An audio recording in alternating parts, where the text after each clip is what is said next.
Has been fighting to get reimbursed for damaged belongings left in rented storage units. The disheartening discovery came after returning from deployment with plans to move back home to Georgia after selling their Bellevue house.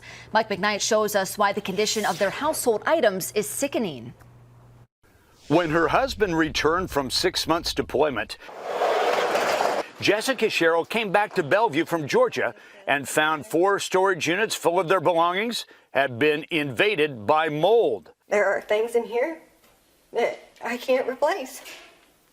My late grandfather built a kids' table and chair set that's in here that's going to go in the trash. Using a blacklight, Jessica sees mold on furniture, clothing, and household items. She planned to move back to Georgia. Hi, Chair. When her husband retires from the Air Force in a few months. We were getting ready to try to have a second baby, and even if you clean it, how comfortable are you using that, putting a brand new baby in? The couple has USAA insurance, which sent me an email stating the company works with members to understand coverages, and in line with the industry, renters' policies typically don't cover damage caused by mold. They also don't cover the leaks in the building because that's the building owner's responsibility. Jessica took photos of water leaks and moisture stains she says she found next to and in the 4 storage units she had rented. The couple went beyond just searching for mold themselves with a blacklight. They called in professionals who came in here and swabbed certain items like this baby bouncer. Dave Bain of A1 Mold Testing got results back from a top lab showing hazardous mold. And if it gets deep into your lungs, potentially can cause aspergillosis, a fungal infection inside of your lungs that will most generally will cause hospitalization. Dave has been in mold testing and remediation for 20 years. As far as a storage unit, climate controlled, I don't know that I've ever seen one that had this amount of mold growth on all the contents.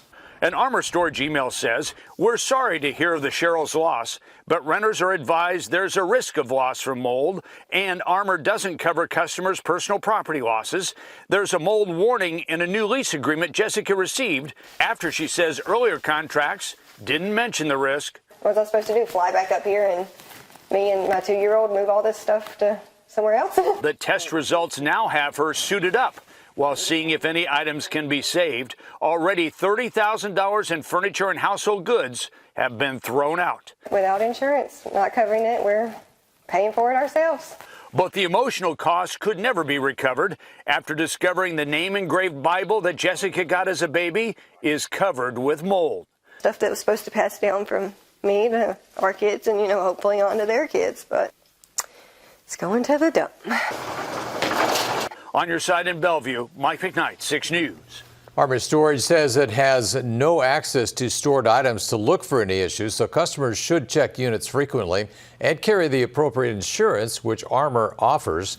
As Mike mentioned, the Sherrills purchased USAA insurance. The company tells Mike mold is not covered, but other options will be explored. And the couple advises anyone leasing storage units to get a mold rider on renter's insurance. The Armor statement doesn't address the photos of water leaks in the storage units.